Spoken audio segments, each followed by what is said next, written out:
નમસ્કાર દર્શક મિત્રો, ધ લોકસત્તા શોમાં આપનું સ્વાગત છે। યુકેમાં સ્થળાંતર કરવા ઈચ્છતા ભારતીયો માટે એક વધુ પડકારરૂપ સમાચાર સામે આવ્યા છે, કારણ કે બ્રિટનની સરકારે ઇમિગ્રન્ટ્સ માટે અંગ્રેજી ભાષાનું સ્તર વધારીને ઉચ્ચ સ્તરનું એટલે કે A લેવલ સમકક્ષનું ફરજિયાત બનાવ્યું છે। આ મહત્વનું પરિવર્તન 8 જાન્યુઆરી 2026થી લાગુ થશે। આ નિર્ણયથી ગ્રેજ્યુએટ્સ, કુશળ કામદારો અને ઝડપથી વિકસતા વ્યવસાયોમાં કામ કરવા ઈચ્છતા વિઝા અરજદારો પર મોટી અસર પડશે। આ નવા નિયમો બ્રિટનમાં આવતા ઇમિગ્રન્ટ્સની સંખ્યા ઘટાડવાની વ્યાપક યોજનાનો એક ભાગ છે, જેની રૂપરેખા મે મહિનામાં સરકારના શ્વેતપત્રમાં જાહેર કરવામાં આવી હતી। બ્રિટનના ગૃહ સચિવ શબાના મહમૂદે આ અંગે સ્પષ્ટતા કરતા કહ્યું હતું કે જો તમે આ દેશમાં આવી રહ્યા છો તો તમારે અમારી ભાષા શીખવી જોઈએ અને કર્તવ્ય નિભાવવું જોઈએ।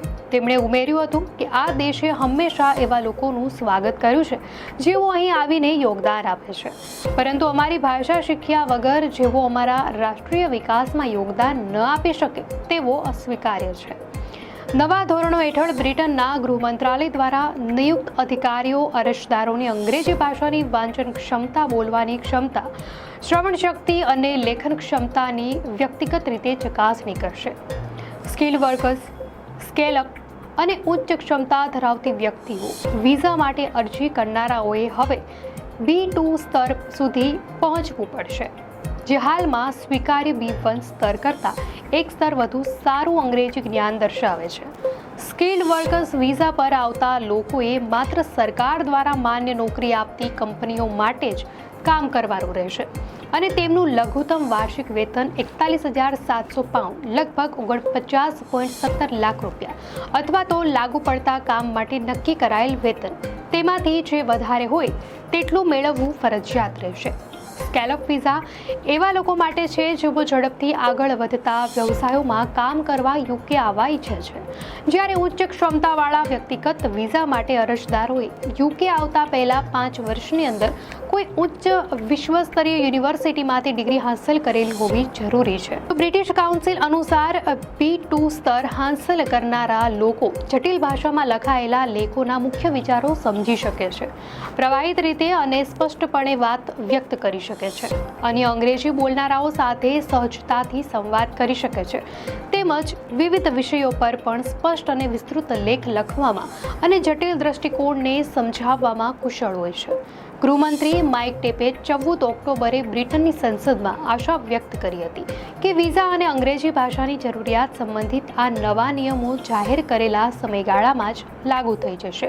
વડાપ્રધાને પણ ભૂતકાળમાં કહ્યું છે કે શ્વેતપત્રમાં દર્શાવેલા તમામ ફેરફારો યુકેની ઇમિગ્રેશન સિસ્ટમને વધુ નિયંત્રિત, સિલેક્ટિવ અને ઉચિત બનાવશે। ગૃહ મંત્રાલયનું અનુમાન છે કે આ પગલાંને કારણે યુકે આવનારા ઇમિગ્રન્ટ્સની સંખ્યામાં વાર્ષિક 1 લાખ જેટલો ઘટાડો થશે।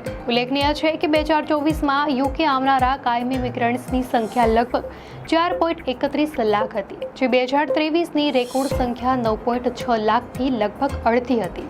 આ બાબતે ઓક્સફર્ડ યુનિવર્સિટીના માઇગ્રેશન ઓબ્ઝર્વેટરીના ડાયરેક્ટર ડોક્ટર મેડેલિન સ્પમ્પશનનું કહેવું છે કે સરકારને એ બે બાબતો વચ્ચે સમાધાન કરવું પડી રહ્યું છે કે ઇમિગ્રન્ટ્સ સારું અંગ્રેજી બોલે અને કંપનીઓને આર્થિક લાભ માટે યોગ્ય લોકોની ભરતી કરવાની છૂટ પણ મળે।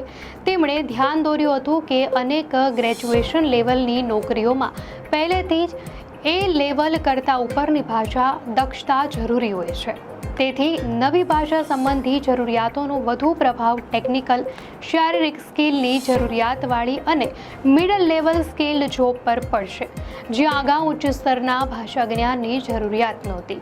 જો કે આ નિર્ણયની ટીકા પણ થઈ રહી છે।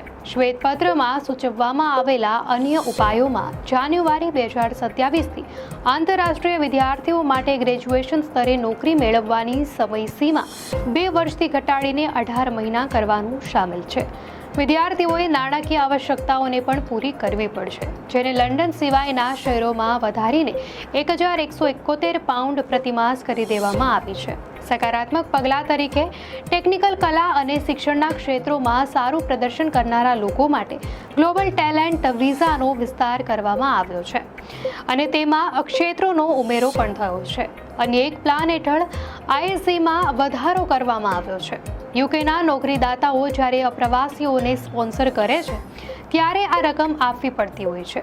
નાની કંપનીઓ માટે ફી £480 પ્રતિ વર્ષ અને મધ્યમ તથા ઉચ્ચ લેવલની કંપનીઓ માટે £1320 ફી નક્કી કરવામાં આવી છે. જો કે હાઈ સ્કિલ્ડ વર્કર્સને દેશમાં આકર્ષવા માટે સરકારે એવા વિઝાની સંખ્યા વધારીને વાર્ષિક 8,000 કરવાનું નક્કી કર્યું છે, જે અગાઉ 2,000થી 4,000 હતી. દર્શક મિત્રો, આ અંગે આપની શું પ્રતિક્રિયા છે અમને કોમેન્ટમાં ચોક્કસથી જણાવશો. અને જો આપને આ માહિતી સારી લાગી હોય તો વિડીયોને લાઇક કરો અને ચેનલને સબસ્ક્રાઇબ કરો.